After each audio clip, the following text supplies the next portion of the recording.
Welcome to another edition of the Chicks on the Right podcast, where we are talking to our friend and sponsor of the show, Zach Abraham from Bulwark Capital Management. Zach, hello. How are you doing today? I'm doing great. How are you? Doing well. We are going to talk about the economic blackout and what horror it caused over the weekend. On Dun, February, dun, dun. I know, right? February Yeah. 28th, a group of activists, liberal activists, thought, you know what? This is a great idea. Actually, it was the days leading up to February 28th, where they had been talking about this 24-hour economic blackout. They advertised it. They told Americans, hey, don't buy anything because we want to protest all this corporate greed and billionaire influence. And it was a movement, right? And, people like us on our show, in order to, go against this economic blackout, we were like, you guys, you need to shop. And I'm not saying that it was us that did this, but apparently the movement that day turned out to be a huge bust. And so I would like to know what your thoughts are on boycotts and blackouts and things like that. I will. Here's the thing that I've got a problem with this. I just don't understand why the boycotts and the blackouts of big greedy business doesn't apply to pharma companies. Right? Oh, yes. That's a great we point.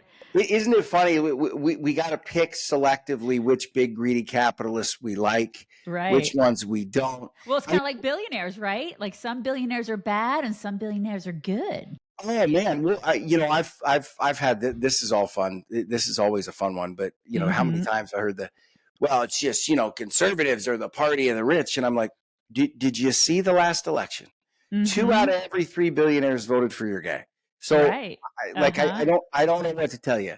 Yeah, I think I think you and I we've talked about this before. I think the way you're seeing is what unfortunately happens when your movement has become just bereft of anything substantive, right? Yeah. Meaning when your real platform are things that you can't say out loud, right? When your real platform is, pushing the state's ability to remove children from the home without the parents, right? When you get this far out there, you have to rely on falling back and calling people Nazis. You've got to rely on these ridiculous kind of economic bans against a nameless foe that is big capitalism, even though we swallow up every bit of ridiculous big capitalism that big pharma pitches our way, right?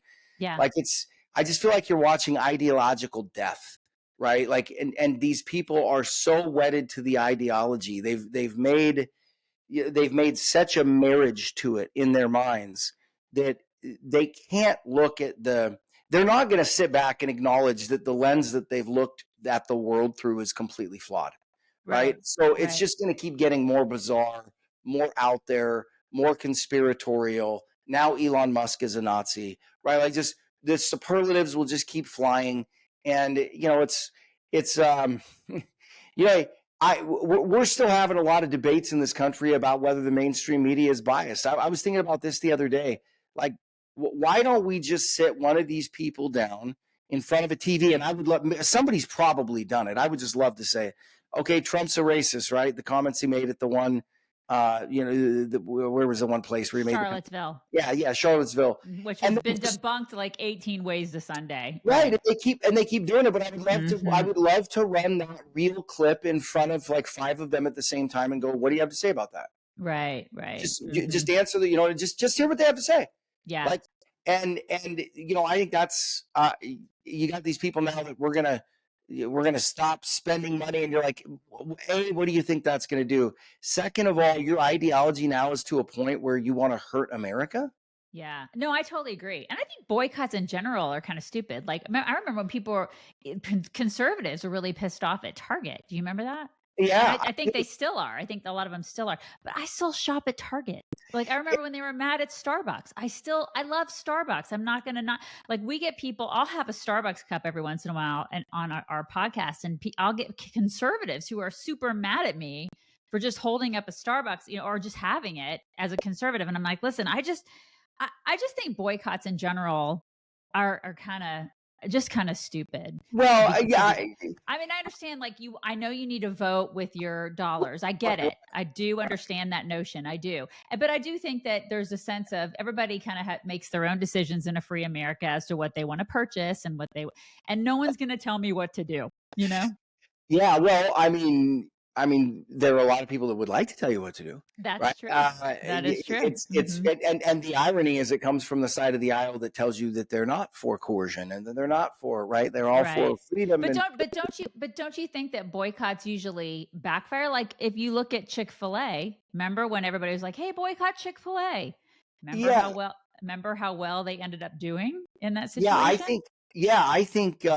I think especially in the age of today, like for instance, if I was on the left, I would sit there and I would acknowledge that, hey, whatever we announce we're boycotting, there are going to be more people that go there and patronize that place simply Right. because we're announcing that we're boycott. It's yeah, because Boycott. it's kind of like all PR is good PR. If Yeah, it's bad, right? If yeah, even if it's bad, that's what they tell you.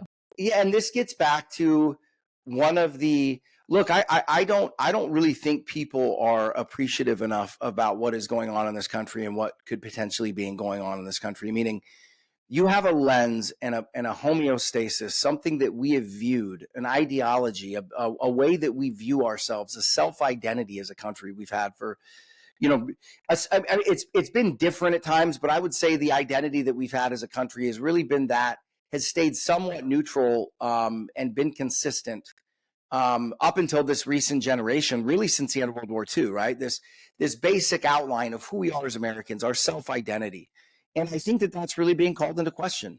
Um, and I think a lot of people are panicked about it. I hear a lot of people um, already starting to free.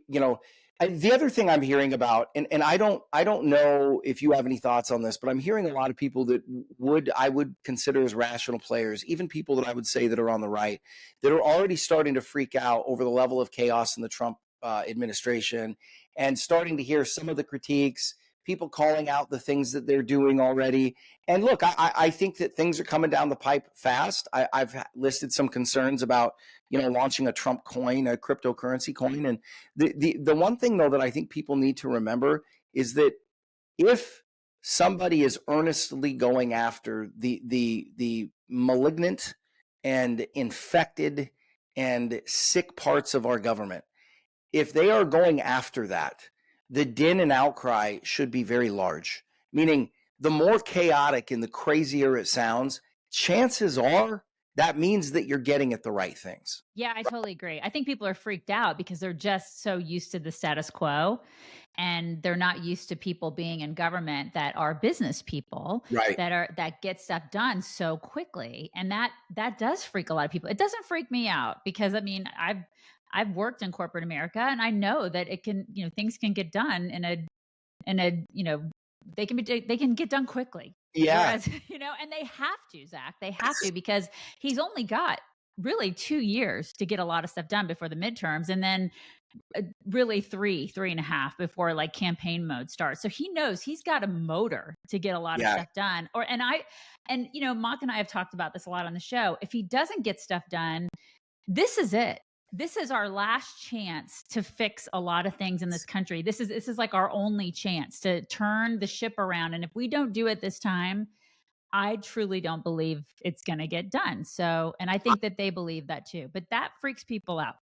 It does. It does. The other thing that I think that a lot of people that are being freaked out, and I've thought about this since the very beginning, and I don't truthfully know where this line is, but I've thought about this from the very beginning, which is to be freaked out by what is currently going on.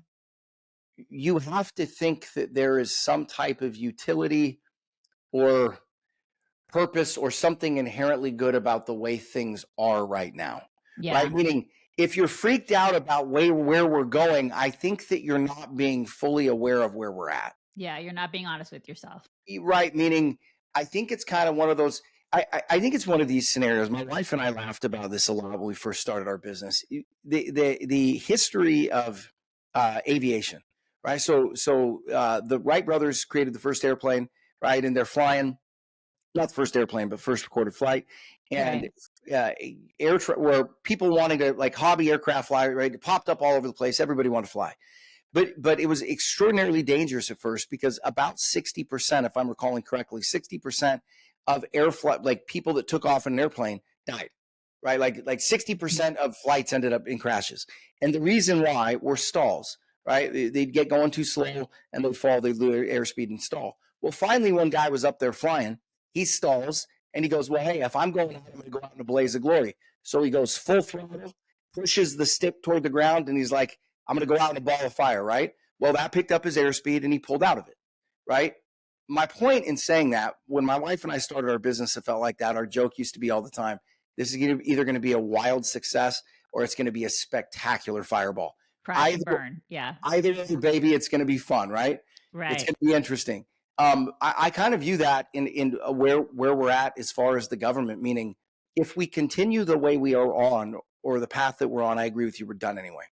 Yeah. Right? Like spoken like a true entrepreneur. Yeah. Yeah, it's a broken arrow scenario I remember in the movie We Were Soldiers, right? They call him Broken Arrow because they're getting overwhelmed. And it's just one of those things, but hey, it's not perfect. There's going to be parts of this, right? There's going to be a couple missiles that come in too close. There's going to be some friendly fire, but it's better than all of us going down. Right. And to me, that's quintessentially American. That's how the founders were. But so many people are so far removed from that line of thinking, Zach. Like you and I are both entrepreneurs. Right. So I think we can relate to that line of thinking. But so many people are like, I need to suckle off daddy government, and that's safe and warm.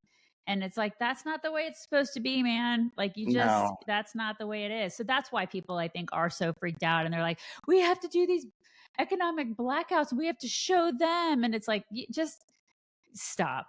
Stop, you know? Yeah. So and show who, right? Like, that's the other thing. Like my biggest thing is, like, I want to look at everybody and go, hey, I get it. You don't have to like Trump.